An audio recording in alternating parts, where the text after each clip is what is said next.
এটা চিহ্ন এঁকেছিল, এই চিহ্নের সঙ্গে এই খুনের আবার কোনো সম্পর্ক নেই তো?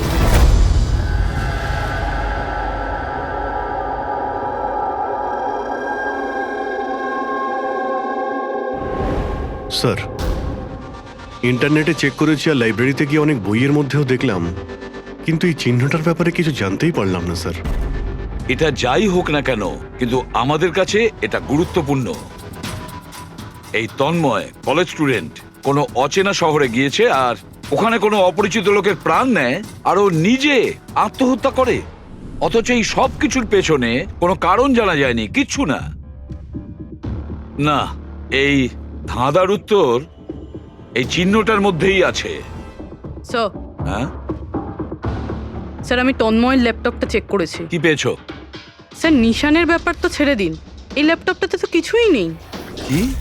সব ফাইল ডিলিট করে দেওয়া হয়েছে, পুরো ল্যাপটপটা খালি স্যার। আমাদের কাছে রিকভারি সফটওয়্যার আছে, সেটা ট্রাই করে দেখো, যা ডিলিট হয়েছে সব পেয়ে যাবে। চেষ্টা করেছিলাম স্যার আমি, তাহলে?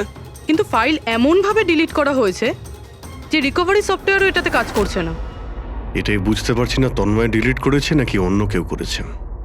অভিজিৎ, সে যেই হোক না কেন, সে জানতো যে তন্ময়ের মৃত্যুর পর ল্যাপটপটা আমাদের কাছে আসবে, সেই জন্য সব প্রমাণ মুছে দিয়েছে। স্যার, হ্যাঁ, এই দেখুন স্যার, বিয়ে বাড়িতে নিমন্ত্রিত একজন তার নিজের মোবাইল ফোন দিয়ে এটা রেকর্ড করেছিল। মাই গড। স্যার, এ মারা যাওয়ার আগে চোখ বন্ধ করে কি যেন বিড়বিড় করছিল। হ্যাঁ, ফেডরিক, আবার একটু চালাও তো, স্লো মোশনে। হ্যাঁ, যে এরকম একটা কিছু বললো না? স্যার জান, ও জান বলছে স্যার। তারপরে আচ্ছা, তন্ময় কার নাম করছিল?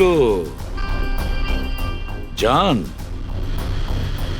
জান নাকি যে দিয়ে শুরু অন্য কোনো নাম?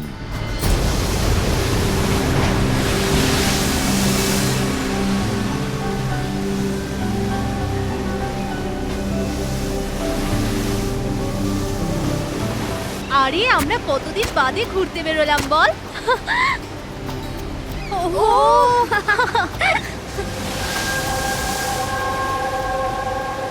নেহা কোথায় যাচ্ছিস ওখানে? নেহা, নেহা, নেহা শোন তো। নেহা, নেহা, নেহা।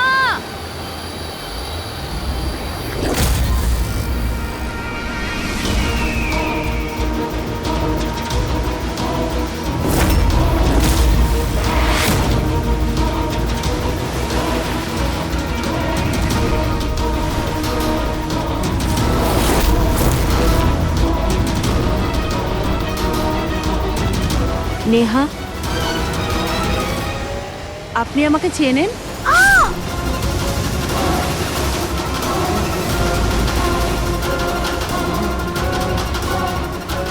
নেহা চোখ খোল, নেহা চোখ খোল। কি হয়েছে তোর নেহা? নেহা, নেহা, ওই মহিলাটা মেরেছে।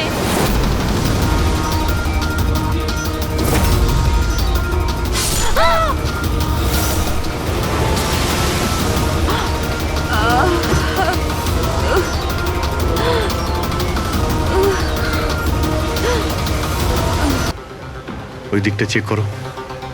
আপনারা একটু পেছনে সরে যান। দেখি প্লিজ, পেছনে সরে যান, সরে যান। পিছিয়ে যান আপনারা, সবাই পিছিয়ে যান প্লিজ। আচ্ছা, এই লাশটাকে প্রথম কে দেখেছিল? আমরা দেখেছি। আপনারা কি? স্যার আমরা নেহার বন্ধু। এখানে ঠিক কি হয়েছিল বলুন তো? আমরা তিনজন আর নেহা বিচে ঘুরতে এসেছিলাম।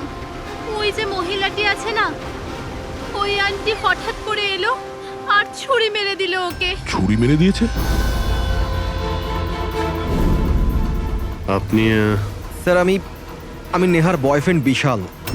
এই সব আপনাদের সামনে হয়েছে আর আপনারা এটা বাধা দেওয়ার চেষ্টা করেননি? এসব এমনই হঠাৎ হলো যে আমরা কিছু বুঝতেই পারিনি। ওই মেয়েটা কে ছিল যে ছুরি মেরেছে? আমরা একদম চিনি না ওনাকে, আর নেহাও চেনে না ওনাকে। আচ্ছা, আপনারা কেউ দেখেছেন এনাকে? স্যার, স্যার স্যার এরা বলছে যে এরা এনাকে চেনে। আপনি এই মেয়েটাকে চেনেন? হ্যাঁ স্যার, এর নাম সোনিয়া। আমরা যে যোগা ক্লাসে যাই, এও সেখানে যেত। এ অনেকবার আমার কাছে নিজের পরিবার, বাচ্চাদের আর ঘরবাড়ির কথা বলেছে। অদ্ভুত ব্যাপার তো, একজন গৃহবধূ কাউকে খুন কেন করবে? সেটাও আবার দিনে দুপুরে এতগুলো লোকের সামনে, তারপর নিজে ছুরি দিয়ে প্রাণ দিয়ে দিয়েছে।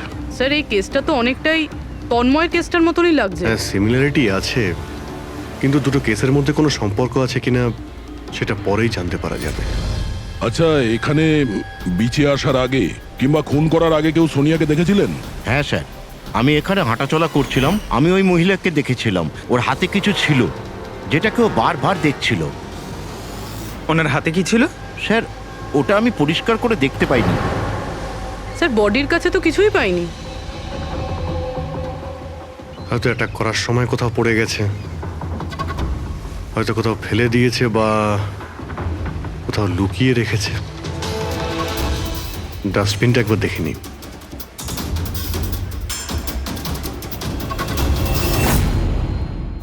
হ্যাঁ পুরবি, কিছু পেলে কি?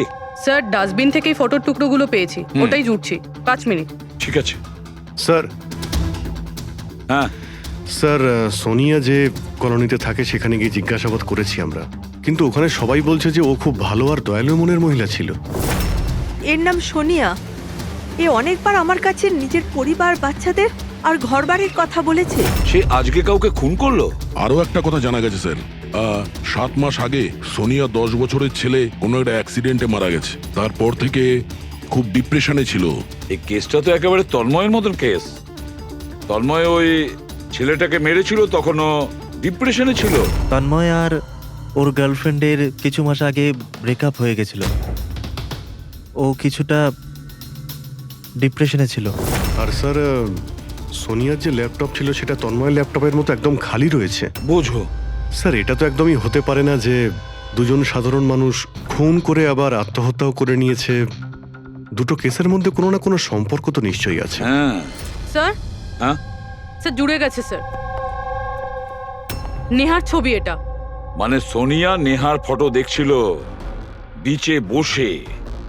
এটার একটাই মানে দাঁড়ায় যে সোনিয়া নেহাকে আগে থেকে চিনতো না। তার মানে ও আগে কখনো নেহাকে দেখেইনি। তার মানে স্যার, এই সোনিয়া নেহার খুনটা অন্য কারোর কথা শুনে করেছিল। কিন্তু স্যার, কেউ মিডল ক্লাস বাড়ির একটা মেয়েকে মেরে ফেলার জন্য কন্ট্রাক্ট কেন দিতে যাবে? সেটাই তো বুঝে উঠতে পারছি না। সে যেই হোক না কেন, তন্ময়কে কন্ট্রাক্ট দিয়েছিল যে ওই ছেলেটাকে খুন করার জন্য, আর তারপরে সোনিয়াকেও কন্ট্রাক্ট দিয়েছিল নেহাকে মারার জন্য। তবে স্যার, এই খুনিকে আমাদের তাড়াতাড়ি ধরতে হবে, না হলে জানি না হয়তো এরকম কাজ করতে আরো অন্য কাউকে বাধ্য করছে। খুব মন দিয়ে দেখো এই ফটোটা, এই ফ্রেমটা দেখতে পাচ্ছো? আরে হ্যাঁ স্যার, ফটোটা ক্রপ করা হয়েছে নাকি? হ্যাঁ ফ্রেডি, এই যে বর্ডারটা দেখছো এটা ফটো ফ্রেম। অন্য কোনো ফ্রেম থেকে জুম করে এই ফটোটা তোলা হয়েছে। এই যে এই মাঝখানে কাঁচের রিফ্লেকশনও আছে। তার মানে কেউ এই ফটো ফ্রেম থেকে ছবি তুলে এই ফটো সোনিয়াকে দিয়েছিল। আর নেহার এই ফটো ফ্রেম হয়তো ওর পরিবারের কারো কাছে থাকবে, না হলে ওর বিশেষ কোনো বন্ধুর কাছে।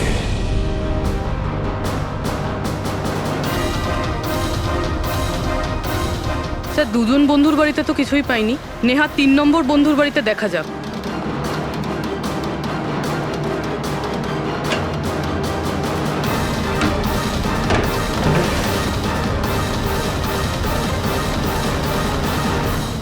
স্যার,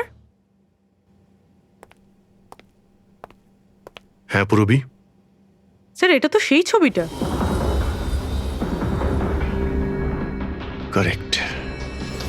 ওই ছবিটা বের করো তো।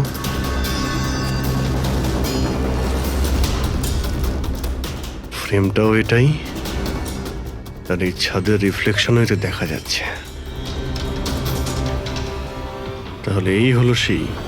নেহার খুন তো সোনিয়াই করেছে না? তো আমাদের সবাইকে কেন ডাকা হয়েছে? যদিও নেহাকে খুন সোনিয়াই করেছে, কিন্তু নেহাকে খুন করার জন্য সোনিয়াকে অন্য কেউ কন্ট্রাক্ট দিয়েছিল, অন্য কেউ। আর সেই অচেনা ব্যক্তি এখন এই মুহূর্তে উপস্থিত আছে আমাদের মাঝে। কেউ সে তুমিও হতে পারো। তুমি তুমি নাকি মায়া তুমি? আমি কেন খুন করব? ও তো আমার বেস্ট ফ্রেন্ড ছিল। এটাই তো আমরা জানতে চাইছি মিস বেস্ট ফ্রেন্ড। কেন তুমি নেহাকে খুন করিয়েছো? হোয়াট? মায়া তুমি? হ্যাঁ, ওর ঘর থেকেই আমরা এই ফটো ফ্রেমটা পেয়েছি। আর এই ফটোটা থেকেই নেহার ফটোটা ক্রপ করে দেওয়া হয়েছিল সোনিয়াকে কন্ট্রাক্ট দেওয়ার সময়। নেহার ছবি তো আমাদের সবার কাছে আছে, আর তাও ফ্রেম করে রাখা আছে। Then why me? সেটা এই কারণে মায়া, বাকিদের কাছে যে ফটোগুলো আছে না, তাতে তোমার ঘরের ছাদ নেই, ছাদের রিফ্লেকশন। তাড়াতাড়ি বলো। আমি মারতে বলেছিলাম নেহাকে, কারণ আমি বিশালকে ভালোবাসি। আর নেহা প্রথম থেকে এই কথাগুলো জানতো। নেহা আমার বেস্ট ফ্রেন্ড ছিল, ও আমার ফিলিংস নিয়ে একটুও ভাবেনি। এরা দুজন বিয়ে করতে চলেছিল। কিন্তু মায়া তুমি এটা কেন করলে? তুমি জানোই তো যে আমি নেহাকে কতটা ভালোবাসি, তাই না? যদি আমি নিজের ভালোবাসা না পাই, তো অন্য কেউ সেটা পাবে না। তার জন্য আমি ইন্টারনেটে নেহা বিশালকে আলাদা করার আলাদা আলাদা উপায় খুঁজতে লাগলাম। একদিন কেউ আমাকে অনলাইন কন্ট্যাক্ট করলো আর বলল ডার্ক ওয়েবে একটা সিক্রেট ওয়েবসাইট আছে, যদি সেখানে আমরা টাকা দিই যে কারুর খুন করাতে পারি। ওই ওয়েবসাইটের নামটা কি? আমি ওয়েবসাইটের নামটা জানি না, কারণ উনি আমাকে বলেননি সেটা। কিন্তু এটা বলেছিলেন যে নেহার একটা ছবি আর 20 লাখ টাকা দিলে আমার কাজ হয়ে যাবে। তার জন্য আমি আমার মায়ের হীরের হারটা বেচে দিয়েছি আর ওনাকে টাকা দিয়ে দিয়েছি। ওই লোকটার সঙ্গে তুমি দেখা করেছিলে? না স্যার, কারণ উনি বলেছিলেন ব্যাগে টাকা আর নেহার ছবি রাখার জন্য, আর আর রাস্তায় রেখে দিতে, আর স্পেশালি বলেছিল পেছন ফিরে না দেখতে। ব্যাস, আমি তো সেটাই করেছি। স্যার, এটা কেমন ওয়েবসাইট যেটা প্রকাশ্যে কাউকে খুন করার কন্ট্রাক্ট নিয়ে থাকে? জানি না, কিন্তু তন্ময়ের বাড়ি থেকে যে চিহ্নটা পেয়েছি, ওই চিহ্নের সঙ্গে নিশ্চয়ই এই ওয়েবসাইটের কোনো না কোনো সম্পর্ক আছে। আমায় ক্ষমা করে দিন স্যার, আমার খুব বড় ভুল হয়ে গেছে। আমার নিজের বন্ধুকে মেরে ফেলা উচিত হয়নি। ভুল নয়, তুমি অপরাধ করেছো। ইন্টারনেটে এরকম অনেক কেউ আছে যে তোমাদের মতো বোকাদের কাজে লাগিয়ে টাকা ইনকাম করে। এদের থেকে সবসময় সাবধান থাকা উচিত। আমার ভুল হয়ে গেছে, প্লিজ ক্ষমা করে দিন। মায়া, ক্ষমা করলে আইন তোমাকে করবে, কিন্তু তোমাকে আমাদের সাহায্য করতেই হবে, বুঝেছো?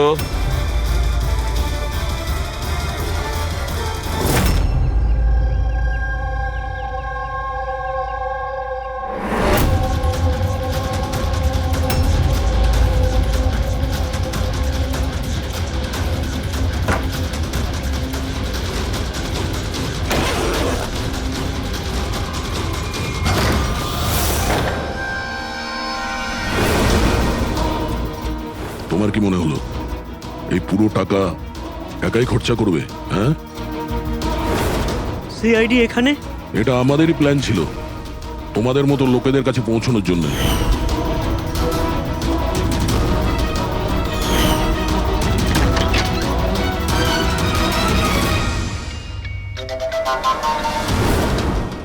এই, এই ভাই, কি কি আছে? ছিল এ? মুখ খোল, মুখ মুখ খোলো। খোল। মুখ খোলো। এই এ তো মরে গেল? স্যার এর নিশ্চয়ই কোনো বস আছে স্যার, ওই ওয়েবসাইটের যারা মানুষকে মারার কন্ট্রাক্ট নেয় স্যার। ও, মনে হচ্ছে এই ভয়েই ও আত্মহত্যা করে ফেললো। একটু দেখো এখানে কিছু পাওয়া যায় কিনা।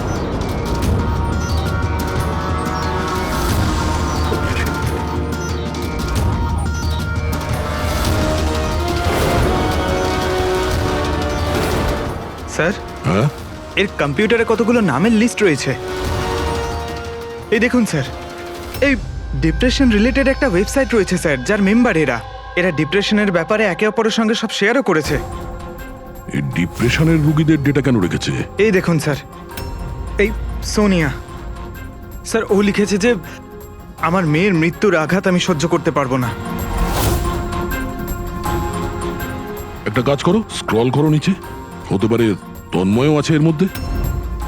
স্যার এই দেখুন, আমার আরতি আমায় ছেড়ে দিয়েছে, আমার এই পৃথিবীতে বেঁচে থেকে আর কোনো লাভ নেই, আমার জীবনে আর কোনো উদ্দেশ্যই নেই। তার মানে কেউ তো আছে যে ডিপ্রেশনে ভোগা লোক দিয়ে এইগুলো করাচ্ছে, ওদের ভুল বোঝাচ্ছে, যাতে এই লোকগুলো অন্য কাউকে খুন করে নিজের জীবন দিয়ে দেয়। পঙ্কজ, একটা কাজ করো, এই লিস্টে যত নাম আছে আমাদের সবার সঙ্গে কন্ট্যাক্ট করতে হবে। লিস্টে নাম অনেকগুলো আছে আর সময়ও কম আমাদের কাছে। চলো। স্যার, ওই লিস্টে যাদের নাম ছিল আমি সবার সঙ্গেই কথা বলেছি, কিন্তু স্যার আমি তেমন কিছু জানতেই পারিনি। একটা মেয়ের ব্যাপারে বলছিলে না, কি নাম ওর? হ্যাঁ স্যার, ওকে পুরবি নিয়ে আসছে। ওকে, আসুন স্যার, এই সেই মেয়ে। ওর স্বামীর মৃত্যুর পর ওই ফোরামে ওই পোস্ট লিখতো। হ্যাঁ স্যার। শোনো, এই সিম্বলটাকে দেখো। স্যার এটা তো ওই চিহ্নটাই যেটা ওই। দেখুন, আপনি ভয় পাবেন না, এই ব্যাপারে আপনি যা যা জানেন সব বলে দিন। স্যার অ্যাকচুয়ালি কিছু সপ্তাহ আগে আমার কাছে একটা মেল আসে, যেটায় লেখা ছিল যে কেউ একটা ওয়ার্কশপ করছে, যেটায় তারা ওই লোকগুলোকে সাহায্য করতে চেয়েছিল যারা নিজের কাউকে হারিয়েছে। ও, তো ব্যাস, আমি ওই ওয়ার্কশপের জন্য হ্যাঁ বলে দিয়েছিলাম। তারপরে? তার কিছু সপ্তাহ বাদেই পোস্টে একটা চিঠি আসে, আর আমি ওই ওয়ার্কশপের জন্য বেরিয়ে পড়ি। আর তারপর ওরা আমায় ভ্যানে করে নিয়ে যায়, যেটা একটাও জানলা ছিল না। তারপর আমি একটা অদ্ভুত জায়গায় পৌঁছলাম, আর তারপর ওই ঘরেই আমি এই চিহ্নটা দেখি। এই দুনিয়া একটা নদীর মতো, একটা সমুদ্র, দুঃখের সমুদ্র। আমরা সবাই এখানে সুখের সন্ধানে ঘুরছি, যখন আমাদের একটাই আসল উদ্দেশ্য হলো দুঃখ ভোগ করা। কিন্তু কোনো ব্যাপার নয়, আমি তোমাদের মতো হারিয়ে যাওয়া মানুষদের এই অন্ধকার থেকে দূর ওই আলোতে নিয়ে যাব। আমি তোমাদের সবাইকে শেখাবো যে কিভাবে এই দুঃখের সমুদ্রে খুশির নৌকা চালাতে হয়। তাহলে বলো, তোমরা আমার সাথে আছো? হ্যাঁ, আছি। তোমরা সবাই জানেশের সাথে আছো? হ্যাঁ, আছি। তাহলে মারা যাওয়ার আগেই তন্ময় এরই নাম নিচ্ছিল স্যার। জান, এমন একটা লোক যে মানুষের মধ্যে অন্ধবিশ্বাস ছড়াচ্ছে, আর লোকে ওকে ভরসাও করছে, বিশ্বাসও করছে। স্যার, খুব তাড়াতাড়ি ওকে আমাদের ধরতেই হবে। কোথায় নিয়ে গিয়েছিল তোমাকে? তোমার কিছু মনে আছে? না স্যার, ওই ভ্যানে একটাও জানলা ছিল না, তাই আমি কিছু দেখতে পাইনি। অভিজিৎ, এই লিস্টে যতজন লোক আছে সবার সঙ্গে কন্ট্যাক্ট করো। জানি না ওদের পরের শিকার কে হবে আর কে হবে খুনি।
কফি শপ পৌঁছো এখন এক্ষুনি?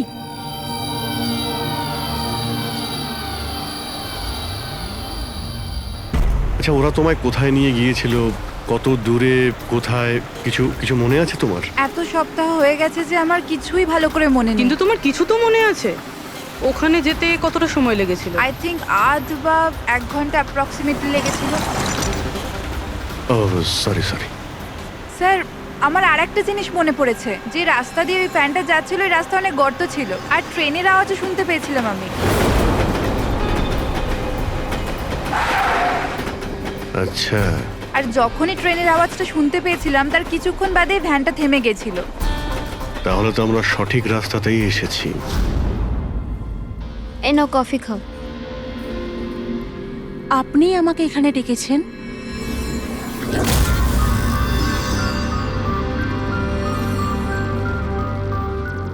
কি হলো, কাজটা মাঝপথে কেন ছেড়ে এলে? আমার দ্বারা এটা হবে না। একটা নিরীহ বাচ্চাকে অনাথ করতে চাই না। আমি না কারোর প্রাণ নেব আর না নিজের প্রাণ দেব। জেনিসকে দেওয়া কথা এত সহজেই তুমি ভুলে গেলে? দুঃখ থেকে তুমি মুক্তি পেতে চাও না? আমি এটা খুব ভালো করে বুঝতে পেরেছি। দুঃখের থেকে মুক্তি পেতে নিজের প্রাণ নয়, বরং জীবনের সমস্যা থেকে লড়াই করে পাওয়া যাবে। এই জন্য আমি ভেবে নিয়েছি, আমি আমার জীবনে নতুন করে বাঁচতে চাই।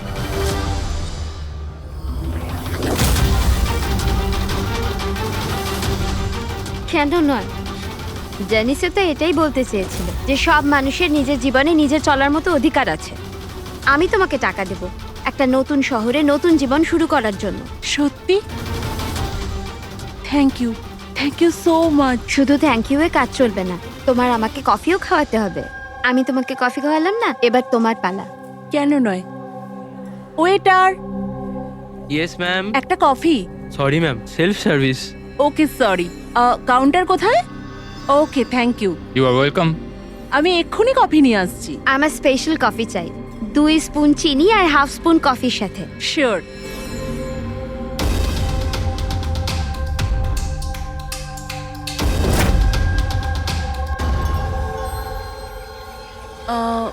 এক কাপ কফি, মিল্ক 1 চামচ চিনি। কি বলেছিল জিজ্ঞেস করি।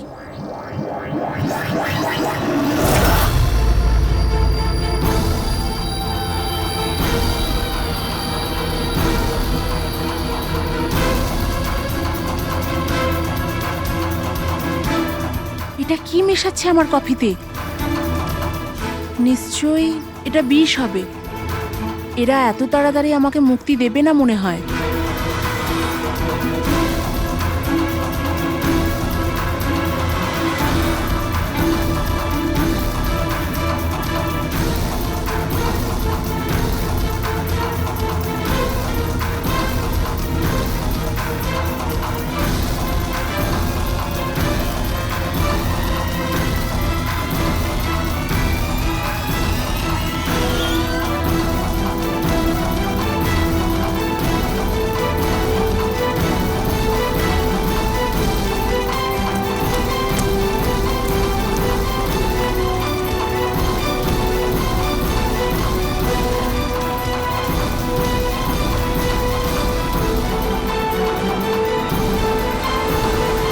হ্যালো, একটা খারাপ খবর আছে। মিশন ফেল হয়ে গেছে। ওই মেয়েটা পালিয়ে গেছে। কোনো ব্যাপার নয়, দুনিয়াটা এত বড় নয় যে কেউ জানাসের হাত থেকে পালাবে। সবাইকে কাজে লাগিয়ে দাও, প্রত্যেককে মেসেজের সাথে একটা করে ফটো পাঠিয়ে দাও। আর হ্যাঁ, 1 ঘন্টার মধ্যে আমি ভালো খবর শুনতে চাই। খারাপ খবর নয়, অনন্যার মৃত্যুর ভালো খবর। স্যার, এই রেলওয়ে ট্র্যাক্সের কাছে তো এটাই শেষ জায়গা। বেশিরভাগ সময় শেষ জায়গাতেই সাফল্য পাওয়া যায় পূরবী।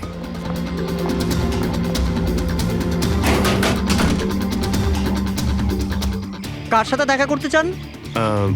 এই ফার্ম হাউসের মালিককে। মালিক তো বিদেশে থাকে, আমি এখানকার কেয়ারটেকার। তাহলে ফার্ম হাউসটা একবার দেখে নি।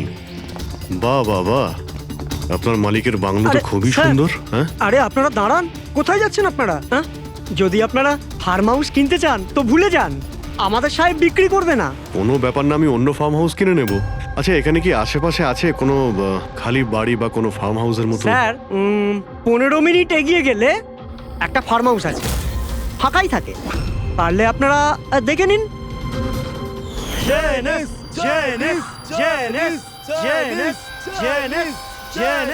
Thank you. স্যার স্যার এটাই ওই জায়গা, এই লোকটা ওই রিংটাই পড়ে আছে।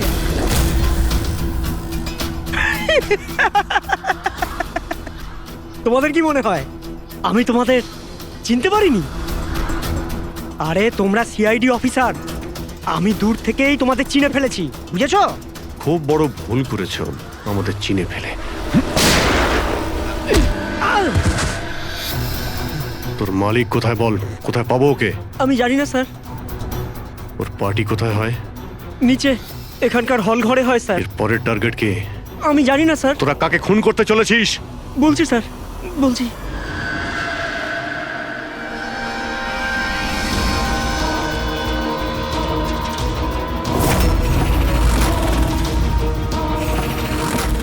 কোথায় লুকোবো আমি ওদের থেকে? কোথায় যাব আমি? ফোনটাও এখনই বন্ধ হলো, কি করব আমি? ভিড়ের মধ্যে চলে যাই, তখনই বাঁচবো আমি।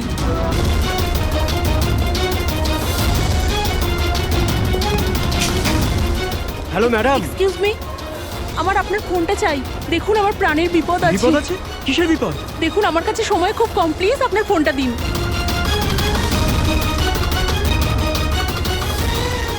ফোনটা তোলো।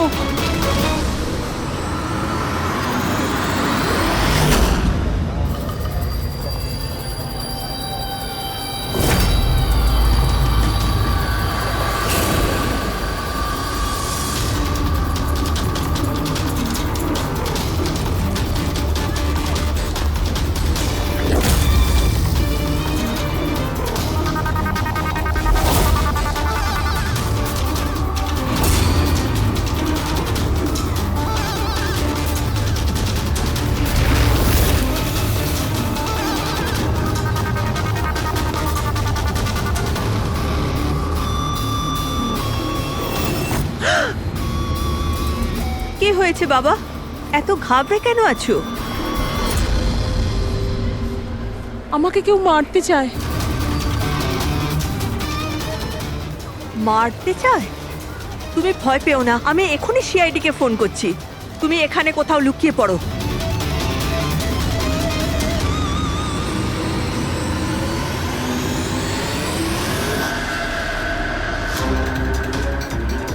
Sir sir sir sir sir, আমি আপনাদের ফোন করেছিলাম। এই মেয়েটাই ছিল? হ্যাঁ স্যার, এই মেয়েটাই ছিল। মেয়েটা কোথায়? স্যার একটু আগে তো এখানেই ছিল, এখন জানি না কোথায় গেল। Thank you. হ্যাঁ। চলো আমরা খুঁজে দেখি।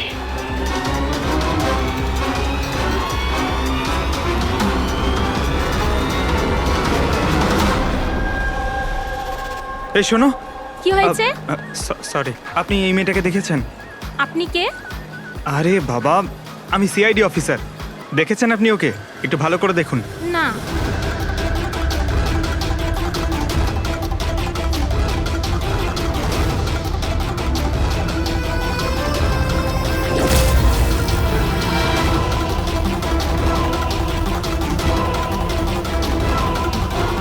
স্যার, কেউ দেখেনি স্যার। গেল কোথায় ও? এক্সকিউজ মি, আপনারা কি সিআইডি থেকে? হ্যাঁ, আমি একটা মেয়েকে দেখলাম, ওর প্রাণের ঝুঁকি আছে। কোথায় ওই মেয়েটা? ও এক্ষুনি বাইরের দিকে গেল।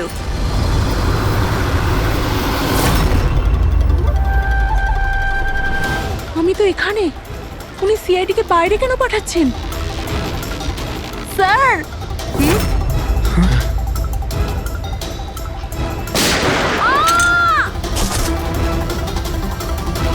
তুমি ঠিক আছো? ওর কার হয়ে কাজ করো তুমি? জানিস কোথায় আছো? হ্যাঁ, তোমরা ওকে আসল জীবনে কেন কখনো স্বপ্নেও খুঁজে পাবে না। তাই স্বপ্নেও পৌঁছতে পারবো না?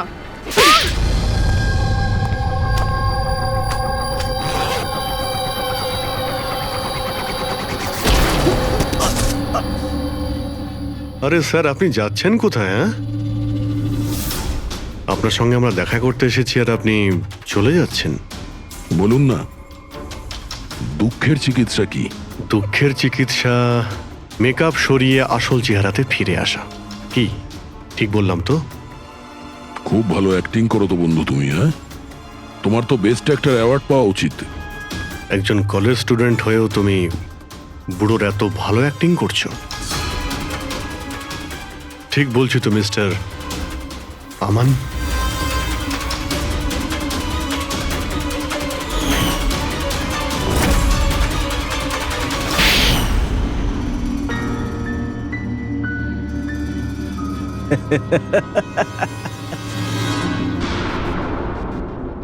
Thank you. হ্যাঁ, ওই যে অ্যাক্টিং এর প্রশংসা করার জন্য। আমি শুধুই কলেজ স্টুডেন্ট নয়, আমি একজন সাইকোলজি স্টুডেন্টও। অনেক বই পড়েছি মানুষদের অন্ধবিশ্বাস নিয়ে। হ্যাঁ, তো ওদের স্রেফ ওটাই শোনাও যা ওরা শুনতে চায়। ব্যাস ব্যাস, একবার ওদের দুর্বল জায়গা হাতে চলে আসলে না, ওদের দিয়ে সবকিছু করানো মুশকিল নয়। ওগুলো আমরা সব জানি, কিন্তু তুমি ওদের দিয়ে কাউকে খুন কি করে করালে, আর পরে আত্মহত্যাও করলো? এটা বেশি মুশকিল ছিল না। এই যে সন্ত্রাসবাদীরা হয় না, হয়তো ওরাও এটাই করে।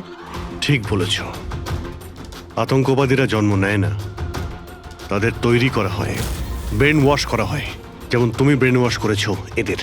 হ্যাঁ, আমি সবার প্রথমে ডিপ্রেসড লোকেদের লিস্ট করেছি। কেউ নিজের গার্লফ্রেন্ডের চলে যাওয়ার কারণে ডিপ্রেসড ছিল, কেউ নিজের ছেলের মৃত্যুতে দুঃখী ছিল, ইত্যাদি ইত্যাদি। সো ওদের ভেতরে প্রথমেই আত্মহত্যার লুকোনো আগুন ছিল। ব্যাস, আমি তো ওই লুকোনো আগুনের ফায়দা তুলেছি, আর সেটার সুযোগ নিয়ে তুমি নিজের কাজ হাসিল করেছো। আমি তো শুধু ওদের এটাই বিশ্বাস করিয়েছিলাম যে ওই বেচারাদের সাথে ভুল হয়েছে, আর ওদের শুধু আমি ন্যায় বিচার দেব। কিন্তু এরা সবাই তো পড়াশোনা করা লোক ছিল, যারা সঠিক কি ভুল কি তার পার্থক্য বোঝে। তাহলে ওদের দিয়ে কি করে করালে খুন? আরে মুশকিল কি স্যার, এখন ওই সোনিয়ার কথাই ভাবুন না। ওর ছেলের মৃত্যু একটা অ্যাক্সিডেন্টে হয়েছিল, তো আমি ওকে শুধু এটাই বিশ্বাস করেছিলাম যে এমন পৃথিবীতে অনেক লোক আছে যারা এরকম কাজ করে আরামে বেঁচে আছে। তাই আমি সোনিয়াকে এটাই বলেছিলাম যে ওর জীবনের স্রেফ একটাই উদ্দেশ্য, যে এই সব লোকেদের মধ্যে একজনকে মেরে দিক, আর ও পরের জন্মে গিয়ে ছেলের সাথে দেখা করতে পারবে। তারপর কি হলো, ও প্রথমে নেহাকে খুন করলো, আর তারপর নিজেকেও মেরে দিল। ব্যাস স্যার, এভাবেই সোনিয়ার মতো অনেককেই আমি মিথ্যে প্রতিশ্রুতি, মিথ্যে আশা দিলাম, আর যেটা আমি চাইছিলাম সেটাই ওদের দিয়ে করালাম। আমি জানতাম এই কাজে অনেক টাকা, তো ধরা না পড়ে যায়, এই জন্য আমি ডার্ক ওয়েবে সুপারি নেভার ওয়েবসাইট বানালাম, আর আমি সফলও হলাম। আচ্ছা, আপনারাই বলুন, আপনারা এরকম কত কলেজ স্টুডেন্টকে জানেন যারা এই বয়সে, আমার বয়সে, কোটিপতি হয়ে গেছে? তুমি কতজন কলেজ স্টুডেন্টকে চেনো যারা এই বয়সে জেলের কাল কুঠুরির মধ্যে বসে ফাঁসির জন্য অপেক্ষা করছে? তাদের মধ্যে তুমি একজন। লোকে চোখের জল মোছানো, তাদের দুঃখে তাদের সঙ্গে থাকা ভালো কাজ, কিন্তু এই ভালো কাজেও তুমি লোভের বীজ ঢুকিয়ে দিয়েছো। আশা করি যে তোমাকে দেখে লোক শিক্ষা নেবে আর কোনো অন্ধবিশ্বাসে বিশ্বাস করবে না।